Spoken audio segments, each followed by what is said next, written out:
Hola, mi nombre es Alejandrina y hoy quiero platicarte un poco, solo un poco, de lo que son las corrientes educativas contemporáneas y su función.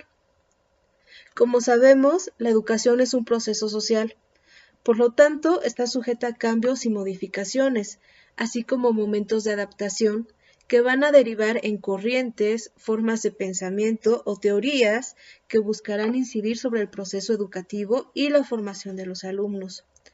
Nosotros, como docentes, muchas veces nos enfrentamos a contextos diversos y nos preguntamos, ¿de qué manera podemos dar un acompañamiento asertivo a nuestros alumnos? Nos preguntamos también si lo que hacemos en las aulas es correcto o no. Vaya, nos preguntamos qué corriente pedagógica es la indicada para implementar en nuestro salón de clases. En este video te voy a contar una historia. Probablemente esta historia te sea bastante familiar. Y tal vez al final logremos encontrar las respuestas que estamos buscando. Pues ante la incógnita, esta es una historia que debe ser contada.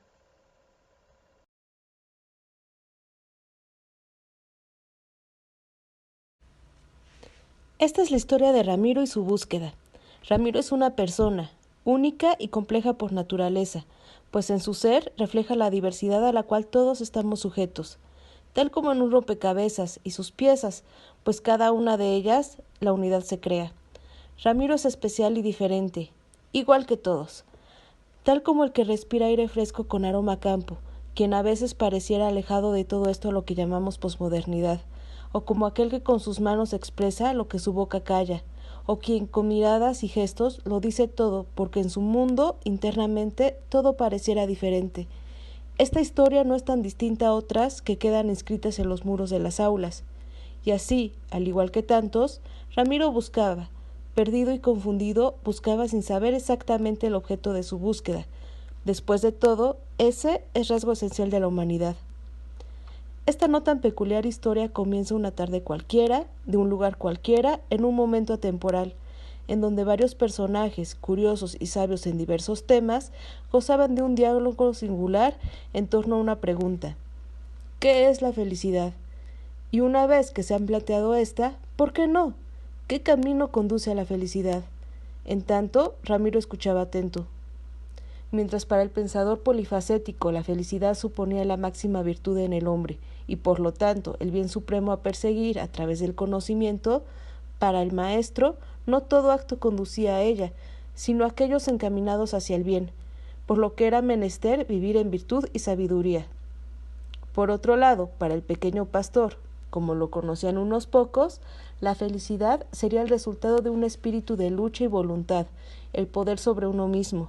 Sin embargo, había también quien a conciencia de impredecibilidad, con un aspecto desinteresado y bajo un criterio ético propio, estaba a favor de los actos conducidos bajo la buena voluntad, así, sin intención en la acción o la persecución de un fin. Así lo expresó Manuelito. No tan alejada de ese diálogo, Adelina Persiana aseguraba que es a través de la ética como se forma un carácter tal que conduciría a la felicidad.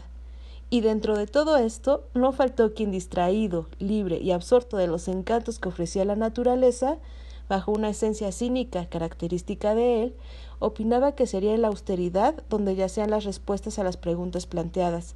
Su inseparable amigo canino estaba por supuesto de acuerdo con él. Una luz comenzaba a encenderse para Ramiro, pues aunque no lo tenía todo claro, sabía que no sería otro más que él quien a través del conocimiento debería formular sus propias preguntas y respuestas. No obstante, en este camino sinuoso de descubrimiento no se transita solo. Y ahí, ante la expectativa de un próximo descubrimiento y en un escenario que a veces pareciera sombrío, se encontraba Ramiro, confundido sin saber qué rumbo tomar o cuál es de la pedagogía su finalidad. Pero como sucede a menudo en la vida, de vez en cuando se presentan ante nosotros algunos encuentros afortunados, en donde ante la incertidumbre de no saber qué rumbo tomar o qué lugar llegar, un guía frente a nosotros es lo mejor que nos puede pasar. Así un singular personaje aparece en nuestra historia. Era el tlacuache, incomprendido muchas veces por esa misma singularidad que lo caracterizaba, pues juzgado por algunos y admirado por otros, no era otro más que él quien podría dar acompañamiento hacia nuevos lugares por explorar. Un libro sobre el lomo cargaba el tlacuache. A Ramiro le pareció un objeto muy peculiar, pues seguramente en él se encontrarían las respuestas que se había propuesto encontrar. Ante esta convicción, tras sus huellas comenzó a avanzar. Y si bien se presentaba ante un escenario sombrío, habremos de recordar que dentro de la gama de colores, el gris también ha de figurar. En un instante, y casi sin darse cuenta, Ramiro se encontraba en el país de las pedagogías. Vaya que era mágico y colorido ese lugar, vasto también por su diversidad. Sin titubeo alguno, continuó avanzando, sin saber que estaba a punto de emprender un viaje sin retorno, pues una vez que se transita por el sendero del conocimiento, ni se es el mismo, ni ha de haber marcha atrás. Dentro del país de las pedagogías se encontraba la estación de la nueva escuela. Aquí Ramiro comenzaba a vislumbrar lo que podría aportar a su vida la pedagogía. Alegre, Ramiro después de mucho tiempo se encontraba al centro de ese lugar, pues nunca imaginó que bajo concepciones biológicas y una filosofía espiritualista habría quien construiría un universo nuevo por explorar, un universo en donde tomaban en cuenta sus inquietudes e intereses, e impaciente por conocer más, continuó avanzando en su camino. A Ramiro le esperaba una grata sorpresa. Mari, con la paciencia, cariño y naturalidad con la cual una madre a un hijo brinda consejo y guía, lo esperaba desde hace tiempo ya, pues ella en su afán de otorgar una oportunidad y pensando en él y su desarrollo así como en el de los demás, crearía un mundo hecho a su medida, un mundo en donde los límites de la imaginación no los establecería otro más que él. Nadie ahí osaría frenar su ansia por saciar su curiosidad nunca más. Y aunque ante la simple mirada de quien gusta de juzgar, opinando que el juego poco para el aprendizaje podría significar, Ramiro pudo comprobar por él mismo la similitud entre el camino hacia el conocimiento y la felicidad. Motivado ante el deseo de seguir aprendiendo, Ramiro avanzó, no sin antes agradecer a Mari, su nueva gran amiga y consejera, por brindarle esa gran oportunidad. Así fue como de repente Ramiro se encontró frente a un gran maestro, Macareno, que aunque algo agotado tras una larga jornada laboral, no titubeó en mostrarle a Ramiro lo que le significaba el camino hacia el aprendizaje y la felicidad, pues para él no era más que en la acción de dejar a un lado el individualismo para dar paso al pensamiento en el cual el desarrollo de conciencia y disciplina se podría lograr bajo un enfoque en el cual se debe considerar el bienestar de la comunidad. Gran conocedor era Macareno, pues él bien sabía que en el colectivo sería mediante el trabajo con sentido social que cada individuo podría alcanzar la felicidad. Dejando un gran legado, y con las manos cansadas de quien la tierra ha de labrar, y el espíritu engrandecido de quien sabe trabajar en pro de sí mismo y de los demás, Macareno se despidió y regresó a continuar con la jornada laboral. Ante un nuevo enfoque para Ramiro, mucho en su cabeza tendría que aclarar. Atónito, y sin poder aún aclarar las dudas que con cada paso habrían de surgir, Ramiro se encontró ante un nuevo escenario, algo que ni en sueños podría esperar, pues frente a él, Iván, el radical, hacía una enérgica crítica social y cultural, pensando en la importancia de desarrollar y mantener una propia identidad. En tanto socializaba con los demás, le mostraba a Ramiro cómo era posible aprender y enseñar en una escuela sin escuela. Vaya que era descomunal ese lugar. Como quien avanza con el ímpetu de querer una montaña escalar, avanzó Ramiro, paso a paso, seguro y bajo la aceptación de sí mismo, trazándose su propia dirección, así como le mostraría a Charlie Humanito que es como se debe avanzar. Y después de esta aventura al lado de Charlie, Ramiro habría de comprender que la paradoja curiosa es que cuando me acepto tal y como soy, entonces es cuando puedo cambiar. Con cierta pesadumbre, como quien lleva grilletes en los pies y cansancio después de mucho caminar, Ramiro se encontró frente a frente con quien probablemente le aportaría gran parte de lo que se disponía a encontrar. Paulino Libertador, un hombre sabio que conocía bien cuál era de la pedagogía su finalidad. Él no dio respuesta alguna a lo mucho que tenía Ramiro por preguntar. En cambio, lo invitó a dialogar, a pensar y a cuestionarlo todo aún más, pues sólo así es como se puede encontrar por cuenta propia el camino hacia la libertad. Sintiéndose de carga más ligero y mucho más contento, como quien con los barrotes de una prisión acaba, Ramiro decidió que era un buen momento para continuar.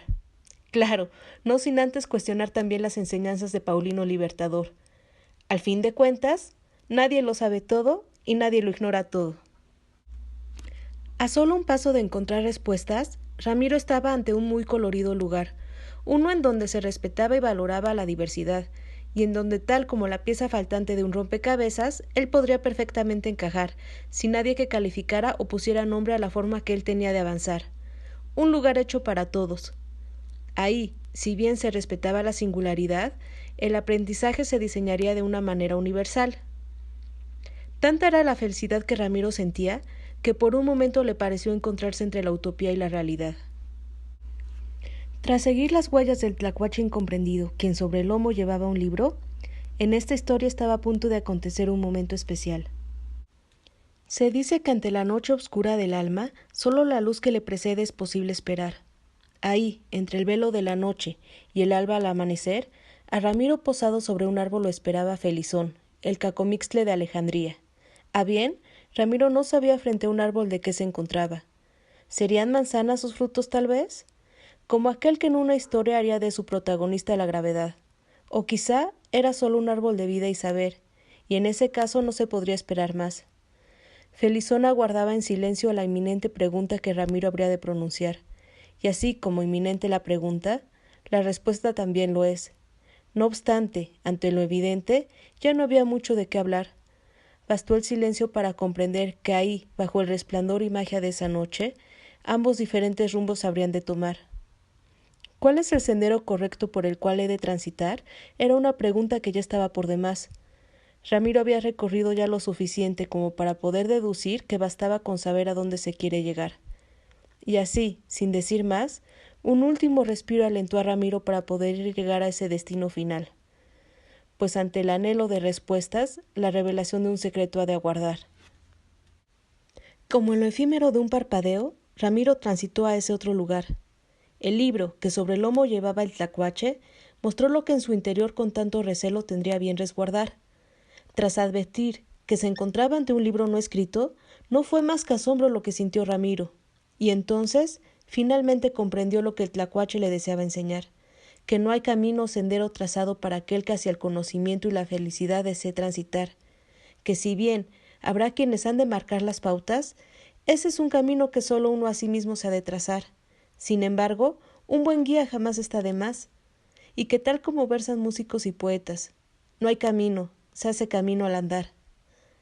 Como se ha mencionado ya en nuestra historia, una vez que se ha emprendido por aquel camino, ni se es el mismo, ni ha de haber marcha atrás.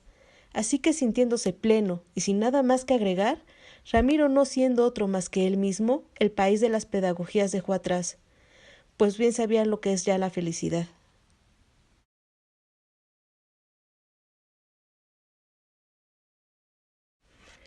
Tal vez seas tú ese maestro que, sintiéndose incomprendido, único en su especie ante tanta complejidad, tal como el tlacuache en nuestra historia, busca qué camino debe trazar. O tal vez seas tú ese alumno que, sintiéndose perdido, no sabe a bien por dónde ha de transitar.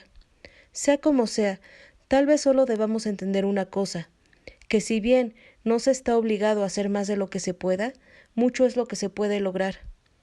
Pues una vez que hemos de reflexionar sobre la práctica docente, habremos de entender que no hay una fórmula exacta o corriente pedagógica a seguir, sino que es la adaptación de una de esas corrientes o varias, como podemos dar respuesta a las demandas de cada uno de nuestros alumnos. Hemos de entender que son extensas y diversas las características del alumnado en nuestro país, así como son diversos los contextos que en el aula se pueden presentar, y que la mejor manera de dar un acompañamiento asertivo a nuestros alumnos es conociéndolos, y partiendo de ello podremos realizar las adecuaciones necesarias a nuestra práctica en el aula. Más importante aún es el de mencionar la gran responsabilidad que en nuestras manos tenemos. A menudo se habla en discursos sobre cuál es el papel del docente y se le señala como un agente transformador del cambio, y es que es ineludible la manera en la cual podemos incidir sobre la vida de nuestros alumnos. Cuando educamos y nos hacemos conscientes de las implicaciones del ejercer docente, hacemos ese ejercicio de conciencia praxis. Podemos educar en pro del conocimiento y de la felicidad también. Podemos educar desde el respeto a la dignidad y diversidad humana. Cuando en nuestro ejercer profesional ayudamos a otros a develar a sí mismo aquello que le impide alcanzar su máximo potencial, en ese momento la práctica docente toma sentido.